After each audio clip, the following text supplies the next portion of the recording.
Desde niña entendió que el amor venía con condiciones y que existir era una carga que debía justificar cada día. Lo llamaban familia, pero solo quien ha aprendido a tragarse el llanto sabe cuánto duele no ser suficiente ni para quien te dio la vida. Ahora, un matrimonio impuesto parece un castigo, pero ¿y si fuera la única oportunidad de descubrir quién es, lejos de todo lo que la enseñó a odiarse? Si alguna vez te sentiste una extraña en tu propia familia, o si simplemente creciste sin sentirte amada por quienes debían amarte primero, deja tu like y escucha la historia de Amara. Seguro que te emocionará. Castilla, año 1878. El sol de primavera bañaba los campos, pero sus rayos no conseguían atravesar las gruesas cortinas de la casa solariega de los Villoria. En aquel caserón de piedra antigua, el tiempo parecía detenido entre muebles gastados y retratos cubiertos por el polvo de los recuerdos. Amara de Villoria, de apenas 19 años, caminaba por los pasillos como una sombra. Sus pasos, casi inaudibles, eran el resultado de años aprendiendo a existir sin ser notada. Tenía el rostro de una belleza melancólica, ojos grandes color ámbar, labios que rara vez sonreían y una palidez que hablaba de largas horas encerrada entre aquellas paredes hostiles. ¡Amara!, tronó la voz de su padre desde el despacho. ¿Dónde estás, muchacha inútil? Don Ramiro de Villoria, hidalgo venido a menos, era un hombre consumido por la amargura, alto y de porte todavía señorial. Conservaba en su mirada el orgullo de un pasado que ya no existía. Los años y las deudas habían cincelado surcos profundos en su rostro, pero nada había marcado tanto su carácter como la pérdida de su esposa 15 años atrás. Amara se presentó ante él con la mirada baja, las manos entrelazadas sobre el delantal. «Aquí estoy, padre». Don Ramiro la miró como siempre lo hacía, con una mezcla de desprecio y dolor. En el rostro de Amara veía, cada día, el reflejo de su difunta esposa, doña Isabel. Eran los mismos ojos, la misma forma de inclinar ligeramente la cabeza, el mismo silencio cargado de dignidad. «¿Has terminado de ordenar los documentos que te pedí?», preguntó, su voz áspera como lija sobre madera vieja. «Sí, padre. Todos están clasificados por fecha, como ordenasteis». Don Ramiro tomó un documento al azar y lo examinó con aire crítico. Después, sin previo aviso, lo arrojó al suelo. «Esto está mal. ¿Es que ni siquiera sabes seguir instrucciones simples?». Su mano se alzó con la velocidad del rayo, golpeando el rostro de Amara. «Eres igual de inútil que tu madre». Ella también creía que bastaba con ser hermosa. Amara no lloró. Había aprendido, a fuerza de golpes y humillaciones, que las lágrimas solo alimentaban la ira de su padre. Permaneció inmóvil, la mejilla ardiendo, los ojos fijos en el suelo de madera pulida. «Trajiste la desgracia a esta casa», continuó él, su voz ahora un susurro cargado de veneno. «Tu madre murió por darte vida a ti, una hija que ni siquiera sabe honrar su memoria». En la puerta del despacho apareció Elvira de Villoria, la hermana mayor de Amara. A sus 23 años era todo lo que su padre deseaba en una hija. Obediente, calculadora, perfecta conocedora del arte de complacer. Su belleza, más convencional que la de Amara, se realzaba con vestidos cuidadosamente escogidos y una sonrisa que sabía administrar como una moneda valiosa. «Padre», intervino Elvira con voz meliflua, «he recibido carta de los Mendoza. Invitan a toda la familia a su baile de primavera. ¿Asistiremos?». El rostro de don Ramiro se transformó. La ira dio paso a una sonrisa cansada pero orgullosa. «Mi querida Elvira, siempre pendiente del honor de nuestra casa». Tomó la carta y la leyó con atención. «No podemos permitirnos el lujo de nuevos vestidos, pero es importante mantener las apariencias. Iremos».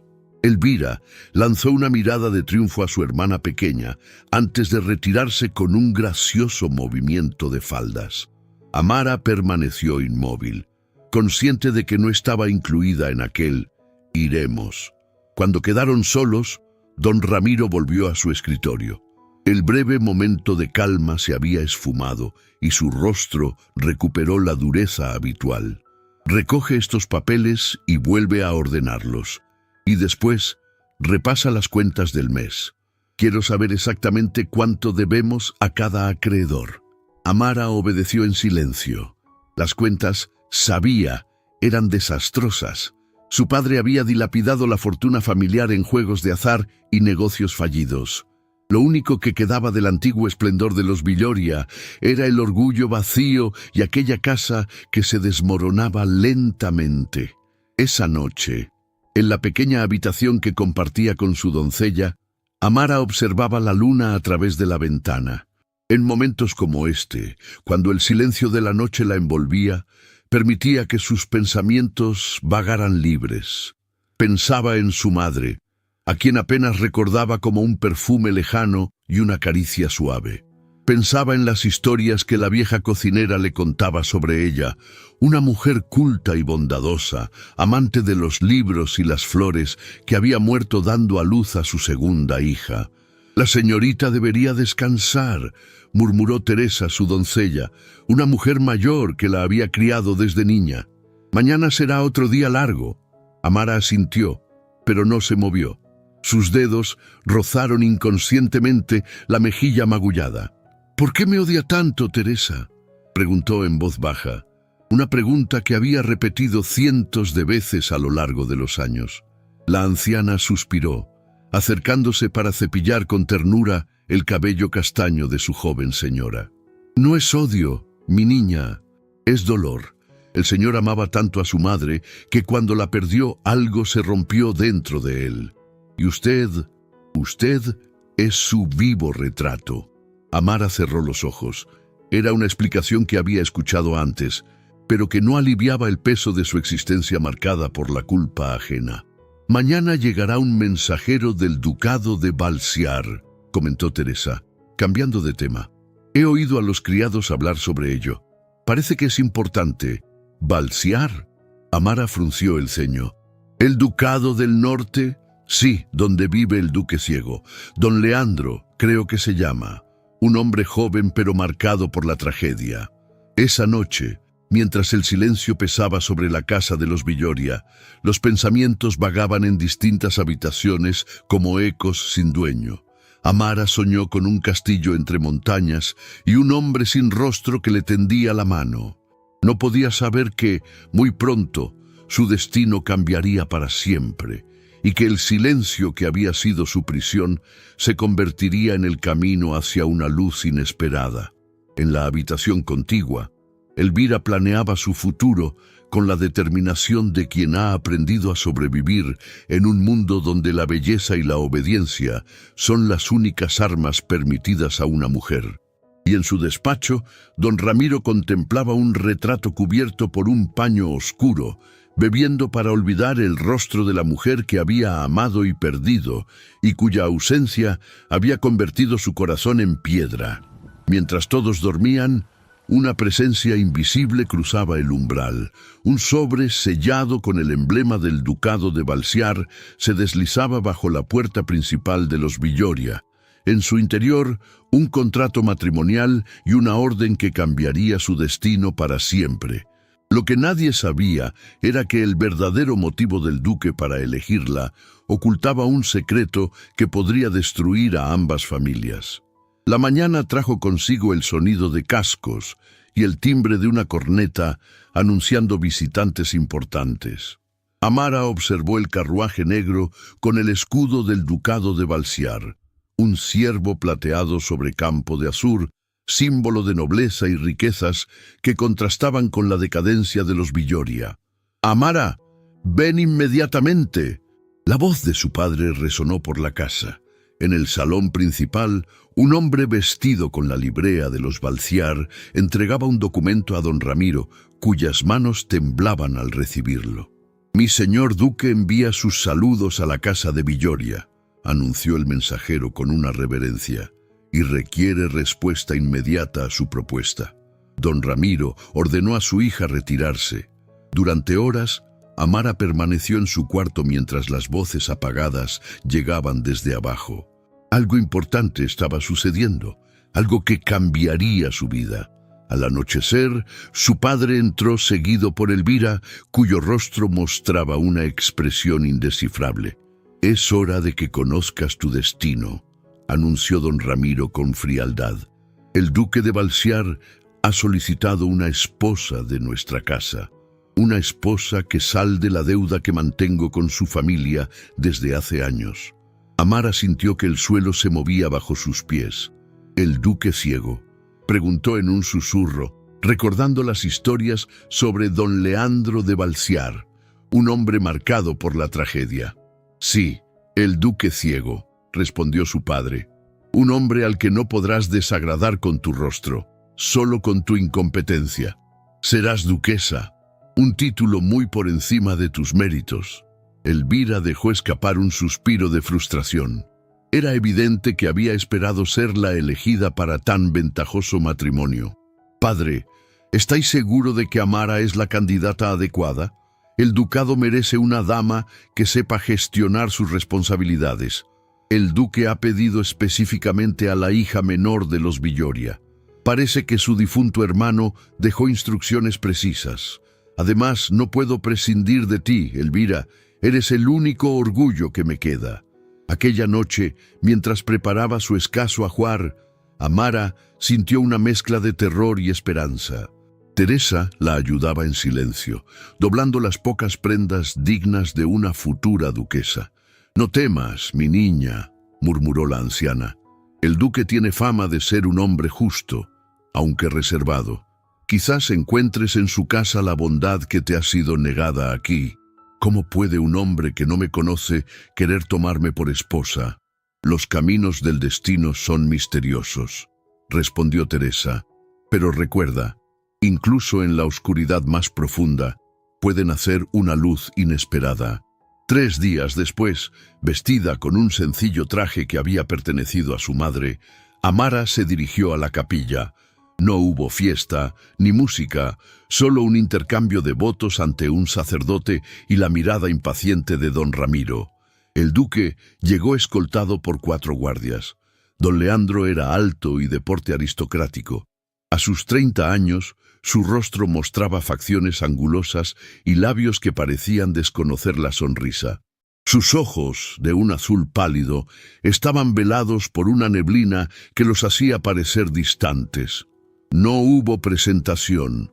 El duque se limitó a inclinar la cabeza hacia su prometida, como si percibiera su presencia sin verla.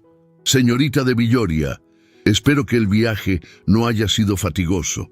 «No, excelencia. Os agradezco vuestra consideración». La ceremonia fue breve. Cuando el duque tomó su mano para colocar el anillo, Amara notó que sus dedos eran firmes pero delicados. «El anillo», observó con extrañeza, «carecía de piedra. Era un aro de oro con un engaste vacío». «Os entrego este anillo como símbolo de nuestro pacto», pronunció. «Que sea testigo de los votos que hoy pronunciamos». Amara repitió mecánicamente las promesas, observando a su esposo, buscando en su rostro impasible algún indicio de lo que le esperaba. Cuando fueron declarados marido y mujer, no hubo beso, solo silencio. Don Ramiro firmó los documentos, el contrato matrimonial, que incluía el perdón de la deuda y una asignación para los Villoria. «Cumpliré mi palabra, excelencia», dijo, inclinándose. «Mi hija ha sido educada para ser obediente. Sabrá honrar vuestro nombre. Es hora de partir, duquesa. Nuestro hogar nos espera». «Duquesa», el título sonaba irreal. Amara tomó el brazo de su esposo, consciente de que abandonaba una prisión conocida por otra desconocida. La despedida fue breve. Elvira besó formalmente las mejillas de su hermana. «Espero que encuentres la felicidad», dijo, con un tono que desmentía sus palabras. «No todos tienen la fortuna de convertirse en duquesa sin mérito». Don Ramiro se limitó a un gesto. Solo Teresa abrazó a Amara con afecto. «Recuerda quién eres», susurró. «No lo que te han hecho creer que eres». El viaje transcurrió en silencio. Amara observaba el paisaje, colinas áridas, olivares, pueblos diminutos.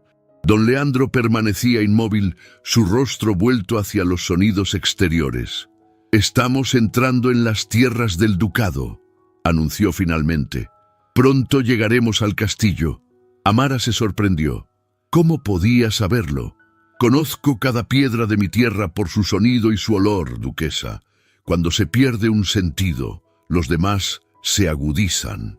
El carruaje comenzó a ascender. En lo lejos, contra el cielo del atardecer, apareció el castillo, una fortaleza de piedra gris con torres que parecían tocar las nubes. Cuando las puertas se cerraron tras ellos, Amara sintió que un capítulo de su vida terminaba. La joven maltratada había muerto. En su lugar nacía la duquesa de Valsiar, esposa de un hombre que no podía verla, pero que, quizás, podría aprender a escucharla. El castillo de Valsiar era un laberinto de piedra y silencio. Pasillos interminables, salones vacíos y escaleras que parecían conducir a ninguna parte, formaban un mundo desconcertante para Amara. Los sirvientes la recibieron con una mezcla de curiosidad y recelo, como si la llegada de una duquesa fuera un acontecimiento tan inesperado como inquietante. La señora Matilde, el ama de llaves, una mujer de rostro severo, la condujo hasta sus aposentos. Eran habitaciones amplias, pero con un aire de abandono que hablaba de años sin uso. «Estas estancias pertenecieron a la antigua duquesa», explicó mientras abría las cortinas. «Si deseáis algún cambio, solo tenéis que decirlo». «Todo está bien, gracias», respondió Amara. «¿Podríais indicarme dónde se encuentran las habitaciones de mi esposo?» «Su excelencia ocupa el ala este, pero debo advertiros que aprecia su privacidad. Nadie entra en sus aposentos sin ser llamado». Aquella primera noche, Amara cenó sola en un comedor demasiado grande. El duque se había retirado tras un breve saludo, dejándola a merced de la curiosidad de los sirvientes. Se sentía una intrusa en un mecanismo que funcionaba con precisión antes de su llegada. Después de la cena, incapaz de dormir, decidió explorar. Con un candelabro en mano, recorrió pasillos decorados con tapices y retratos de antepasados. El silencio era tan profundo que escuchaba el eco de sus propios pasos. Al doblar una esquina, encontró una puerta entreabierta. De dentro provenía un sonido melancólico. Alguien tocaba el piano con maestría contenida, como temiendo despertar a los fantasmas del castillo. Sin pensar, empujó ligeramente la puerta. En el centro de una biblioteca circular, sentado ante un piano, don Leandro tocaba con los ojos cerrados, sus dedos acariciando las teclas con delicadeza. Al sentir su presencia, detuvo la melodía. «¿Quién está ahí?», preguntó, su voz desprovista de formalidad. «Soy yo, excelencia». «Amara, vuestra esposa», respondió arrepentida de su intrusión. «Perdonad mi atrevimiento. Oí la música y no pude resistir». Don Leandro permaneció inmóvil unos instantes. «Entrad, duquesa», dijo finalmente. «Ya que habéis encontrado mi refugio, al menos compartid un momento de música conmigo». Amara avanzó, observando la estancia. La biblioteca era el único lugar que parecía verdaderamente habitado. Libros abiertos, papeles con escritura en relieve, instrumentos musicales. Era su santuario, donde su ceguera no representaba un obstáculo. «Tocáis maravillosamente», comentó, sentándose. La melodía era conmovedora. Música de Scarlatti, compuesta para ser tocada en la oscuridad, según dicen. Me resulta apropiada. Se produjo un silencio expectante. Era la primera vez que conversaban realmente desde su matrimonio. «Este castillo es inmenso», observó Amara. «Me temo que tardaré en familiarizarme con él». «Yo también me perdía constantemente al principio», confesó él, su rostro suavizado. «Incluso antes de perder la vista. Mi hermano y yo jugábamos a encontrar pasadizos secretos». La mención de su hermano pareció ensombrecer su semblante. Amara cambió de conversación. He visto que tenéis un jardín de invierno. Desde mi ventana puedo observar una estructura de cristal entre los árboles. El rostro del duque se iluminó. El invernadero. Mi madre lo mandó construir para cultivar flores durante los meses fríos. Ahora está bastante abandonado. Me encantaría visitarlo, se aventuró a decir Amara. Si no os importa, claro. En absoluto. Es vuestro hogar ahora. Podéis ir donde os plazca, excepto a mis aposentos privados. Hizo una pausa. De hecho, si os interesa la jardinería, podríais ocuparos del invernadero. Aquella concesión representaba para Amara un primer paso hacia la libertad. La posibilidad de tener un espacio propio le pareció un regalo invaluable. Lo haré con mucho gusto. Siempre he amado las flores. Don Leandro, corrigió él, al menos cuando estemos solos. Los títulos hacen que las conversaciones sean terriblemente tediosas. Don Leandro, repitió ella, saboreando la intimidad que aquel nombre implicaba. En los días siguientes, Amara encontró en el invernadero un refugio y un propósito. Era un espacio luminoso, con paredes y techo de cristal. Aunque descuidado, conservaba una belleza melancólica. Plantas salvajes, rosales enredados, helechos entre grietas del suelo. Con la ayuda de un jardinero anciano, comenzó a devolver el esplendor al lugar. Cada mañana se dirigía al invernadero con entusiasmo. Podar, plantar, regar, actividades que se convertían en pequeños actos de creación. Una tarde, mientras luchaba con un rosal rebelde, sintió una presencia. Don Leandro estaba en la puerta, su figura recortada contra la luz del atardecer. «Percibo un aroma diferente», comentó avanzando con cautela. «Rosas blancas. Hacía años que no florecían aquí». Amara se apresuró a limpiar sus manos. «Son las únicas que han sobrevivido al abandono», explicó, observando cómo el duque se orientaba, evitando obstáculos con precisión sorprendente. «Parece que no necesitan mucha luz para florecer, como algunas personas», respondió, deteniéndose frente a un rosal y tocando con delicadeza un capullo. «Las rosas blancas eran las favoritas de mi madre. Decía que eran como estrellas caídas». Algo en su tono, una vulnerabilidad inusitada, hizo que Amara se atreviera a preguntar: «¿La echáis de menos?». Don Leandro permaneció inmóvil, su rostro parcialmente oculto. «Todos los días», admitió. «A ella y a mi hermano. Fueron la luz en mi vida, y cuando se fueron, el mundo se volvió oscuro mucho antes de que perdiera la vista». Un silencio cargado de emociones se instaló entre ellos. Amara, movida por un impulso, cortó una rosa blanca y la colocó en su mano. «Para que recordéis que aún hay belleza en el mundo», dijo con voz suave, «incluso en la oscuridad». Don Leandro acarició los pétalos, como si pudiera leer en ellos un mensaje secreto. Luego, inesperadamente, sonrió. Era una sonrisa genuina que transformaba su rostro, borrando años de sufrimiento.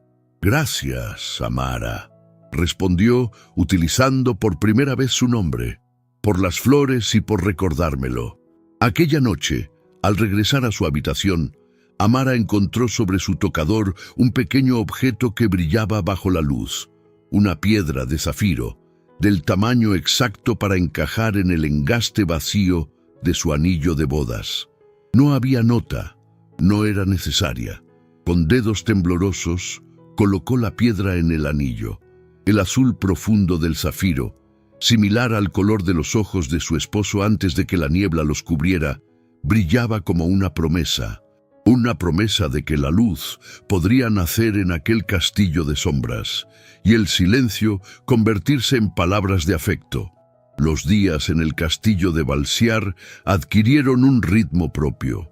Las mañanas dedicadas al jardín de invierno, que bajo el cuidado de Amara había vuelto a florecer. Las tardes en la biblioteca, donde don Leandro le leía poesía. Las cenas, ya no tan solitarias, donde la conversación fluía con naturalidad. Una intimidad casta pero profunda había comenzado a forjarse entre ellos. No había habido acercamiento físico más allá del roce ocasional de sus manos, pero sus almas parecían reconocerse en un lenguaje más allá de las palabras. Amara descubría en su esposo a un hombre sensible, cuya aparente frialdad era solo una coraza. Don Leandro, por su parte, encontraba en ella una fortaleza que crecía día a día, como las rosas blancas que ahora perfumaban el castillo. La transformación de Amara era notable.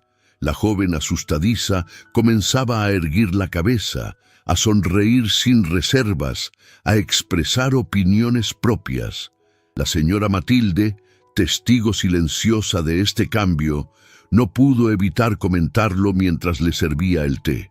«Os sienta bien el ducado, señora. Este castillo necesitaba una mujer con corazón», pero la fragilidad de aquella nueva felicidad se hizo evidente con la llegada de visitantes. Un carruaje con el escudo de los condes de Monteverde se detuvo en la entrada principal. Don Álvaro de Monteverde, viejo amigo de la familia, y su esposa, doña Beatriz, llegaron sin previo aviso. Don Leandro los recibió con cordialidad distante. Había algo en su postura, una tensión apenas perceptible, que alertó a Amara. El duque la tomó del brazo, apartándola discretamente. «Tened cuidado con lo que decís a los Monteverde», murmuró. «Doña Beatriz tiene la lengua afilada y la memoria larga». Aquella advertencia desconcertó a Amara, pero pronto comprendió su significado. Durante la cena, la condesa comenzó a tejer su red de insinuaciones. «¿Cuánto ha cambiado todo desde la tragedia?», comentó, dirigiéndose a Amara. «El incendio del pueblo, la muerte del joven duque, un asunto tan oscuro que muchos en la corte todavía lo comentan». Amara notó cómo los nudillos de su esposo se blanqueaban al apretar el tenedor. Su rostro, sin embargo, permanecía imperturbable. «Los rumores son el pasatiempo de quienes no tienen ocupaciones más dignas, condesa», respondió con voz serena. «La muerte de mi hermano fue una tragedia, no un espectáculo para entretener a la nobleza ociosa». Doña Beatriz esbozó una sonrisa fría. «Solo pensaba que vuestra joven esposa debería conocer la historia. Después de todo, dicen que la ceguera fue un castigo por...» «Basta», interrumpió el conde. «No hemos venido a remover recuerdos dolorosos». Pero la semilla de la duda había sido plantada en el corazón de Amara. Esa noche, mientras se preparaba para dormir, las palabras de la condesa resonaban en su mente. ¿Qué secreto ocultaba el pasado de su esposo? Al día siguiente, don Álvaro se disculpó por la indiscreción de su esposa. «No hagáis caso a Beatriz», dijo con sincero pesar. «Nunca ha sabido cuándo callar». «¿Qué ocurrió realmente?», preguntó Amara, incapaz de contener su curiosidad. «¿Por qué todos hablan de aquel incendio en susurros?». El hombre la miró largamente. «Hace 5 años, el pueblo sufrió un terrible incendio. Don Guillermo, el hermano de vuestro esposo, acudió a ayudar. Don Leandro lo siguió. Lograron salvar a muchos campesinos, pero don Guillermo quedó atrapado. Hizo una pausa. Don Leandro intentó salvarlo. Entró en la casa en llamas una y otra vez. Cuando finalmente lo sacaron, sus ojos habían sido dañados y su hermano estaba muerto. Y el castigo del que hablaba la condesa», insistió Amara. «Hay quienes dicen que el incendio no fue accidental. Rumores sugieren que don Leandro provocó el fuego para heredar el ducado y que su ceguera fue la justicia divina». Su rostro mostró disgusto. «Mentiras, por supuesto. Jamás habría hecho daño a su hermano, a quien adoraba». Aquella revelación perturbó a Amara. Cuando los condes se marcharon, dejaron tras de sí un ambiente enrarecido. Don Leandro se había vuelto más retraído. Pasaba largas horas en sus habitaciones y apenas hablaba. Una tarde, Amara escuchó una conversación entre 2 criados. «La condesa ha sembrado la duda en la joven duquesa», decía uno, «como hizo con la prometida anterior». «Silencio», respondió el otro. Las paredes tienen oídos en este castillo. Prometida anterior. Amara sintió que el suelo se movía bajo sus pies. ¿Había habido otra mujer en la vida de don Leandro? Esa noche, durante la cena, armándose de valor, planteó la pregunta directamente. ¿Hubo otra prometida antes que yo? El silencio que siguió fue denso. Finalmente, el duque dejó su copa sobre la mesa. Lady Helena de Aguilar, respondió con voz neutra. Estuvimos comprometidos durante 1 año, después del accidente. Ella rompió el compromiso cuando comprendió que mi ceguera era permanente. La amargura en sus palabras era palpable. Amara sintió una punzada de celos irracionales, pero también indignación por su cobardía. «Lo lamento», dijo con sinceridad. «Debió ser doloroso». «Lo fue, en su momento», admitió él. «Ahora comprendo que fue lo mejor. Helena buscaba un título, no un esposo ciego». Amara extendió su mano sobre la mesa, buscando la de él. Cuando sus dedos se tocaron, sintió una corriente cálida. «Yo no soy Helena», afirmó con firmeza. «No me importa la ceguera, ni los rumores, ni el pasado. Solo me importa el hombre que habéis demostrado ser». Durante un instante, las barreras parecían derrumbarse. Don Leandro entrelazó sus dedos con los de ella y una sonrisa tentativa iluminó su rostro. Pero entonces retiró la mano abruptamente. «No sabéis lo que decís», murmuró levantándose. «No conocéis toda la verdad».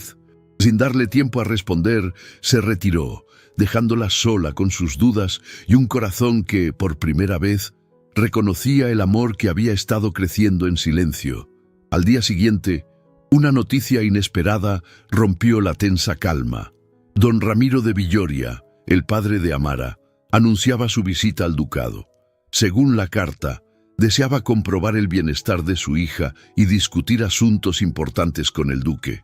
Amara leyó la misiva con manos temblorosas. La perspectiva de volver a ver a su padre la llenó de angustia. Cuando mostró la carta a don Leandro, percibió en su rostro una sombra de preocupación. «No temáis», dijo él. «Estáis bajo mi protección ahora. Nadie os hará daño en mi casa». Pero sus palabras no lograron disipar el temor. Intuía que la visita de don Ramiro no traería nada bueno, que amenazaba la frágil felicidad que había comenzado a construir. Y peor aún, sentía que los muros que don Leandro había vuelto a levantar entre ellos los harían vulnerables frente al peligro que se avecinaba. La llegada de don Ramiro de Villoria al castillo se anunció con el repicar distante de cascos.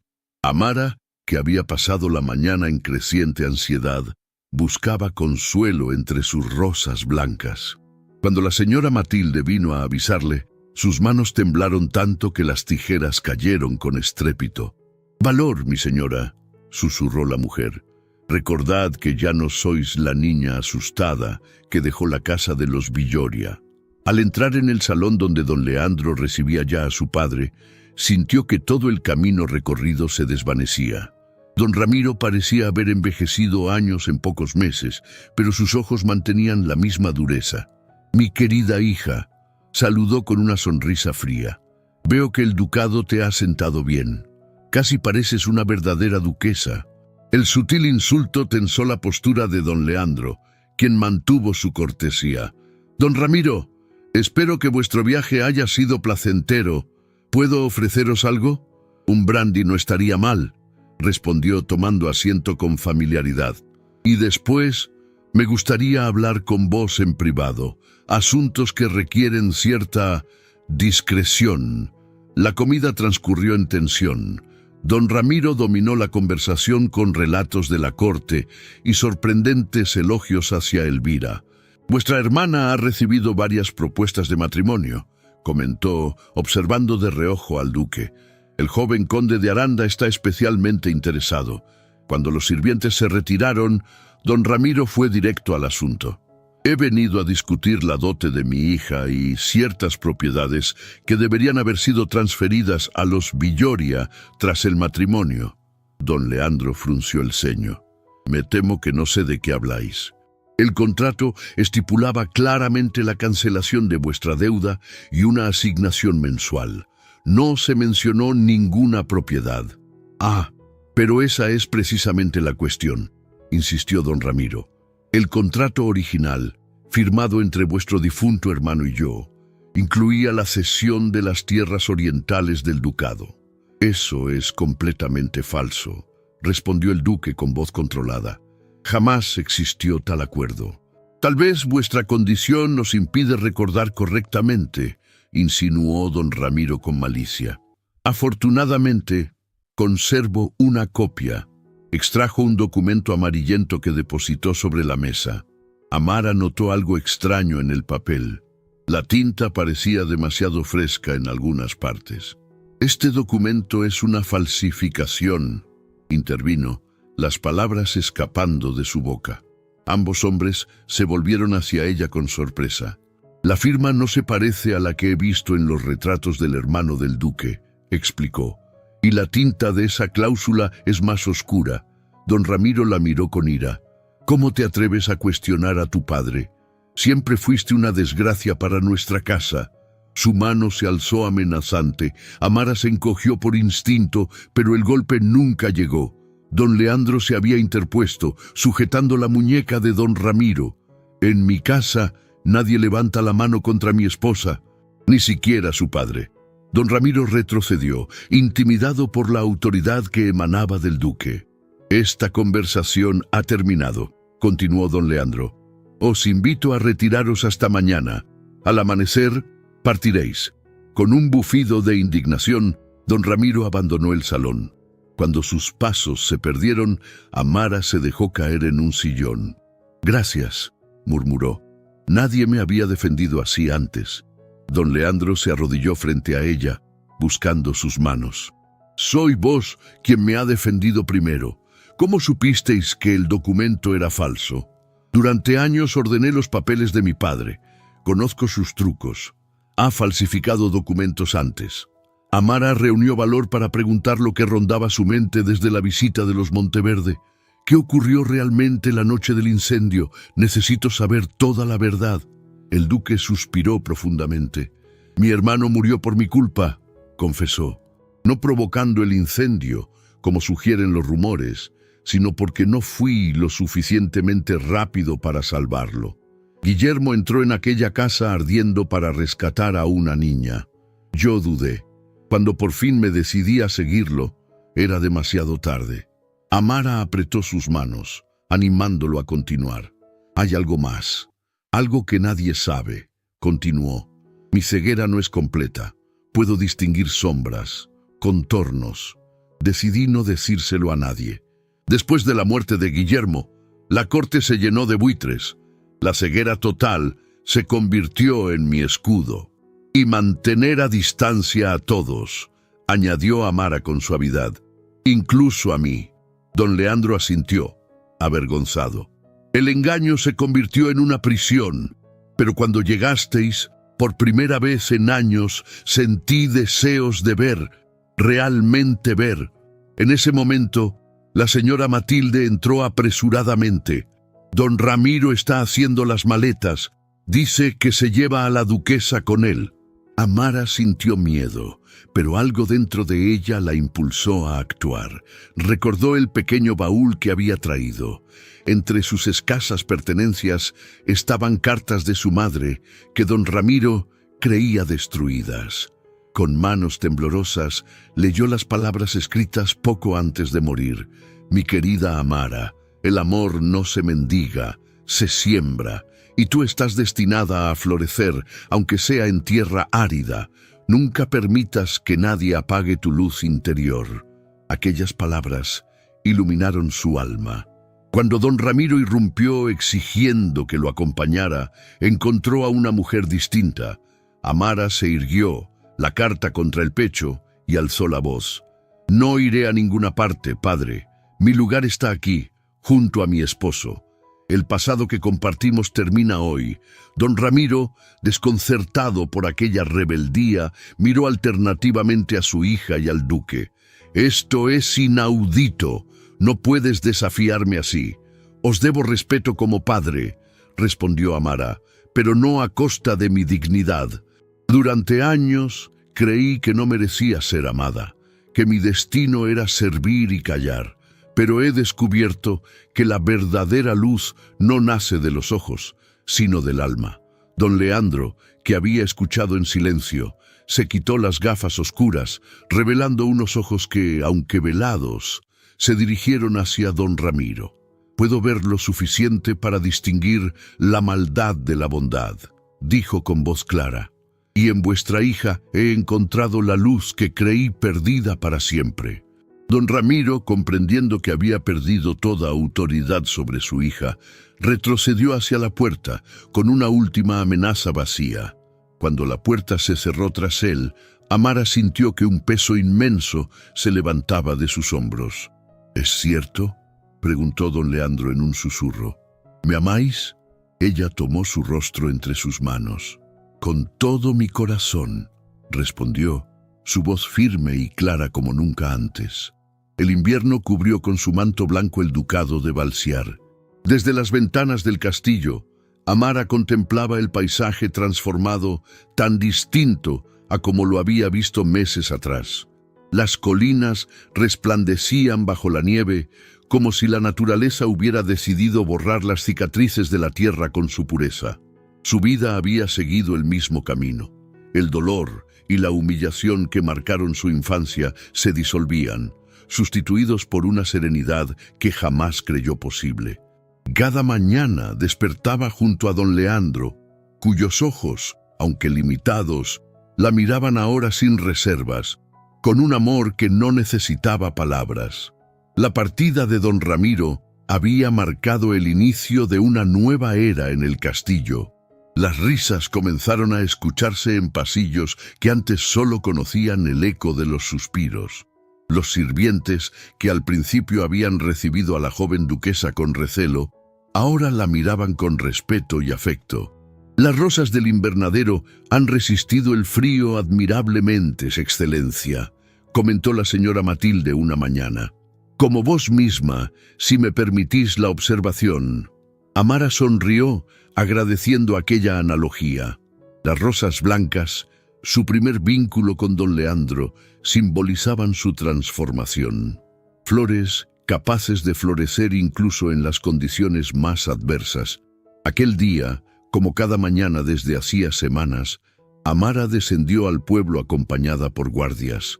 La joven duquesa había iniciado una escuela para las niñas campesinas, enseñándoles a leer y escribir en una casa que don Leandro había puesto a su disposición. «Un ducado no se compone solo de tierras y castillos», había dicho él, «sino de las personas que lo habitan. Bajo nuestro cuidado, todos merecen la oportunidad de crecer». De regreso al castillo, un carruaje desconocido llamó su atención.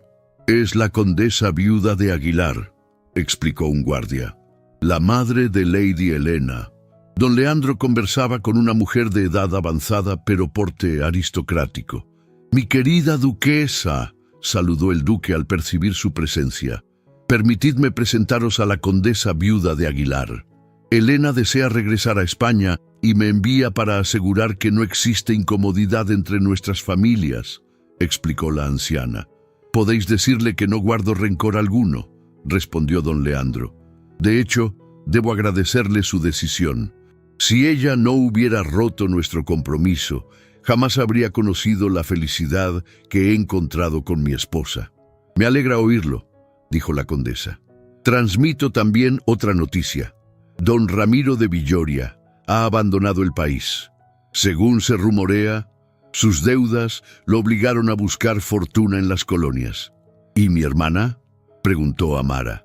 «Ha ingresado en el convento de Santa Clara, en Toledo, por elección propia, según dicen». Cuando la condesa partió, Amara y don Leandro permanecieron en silencio.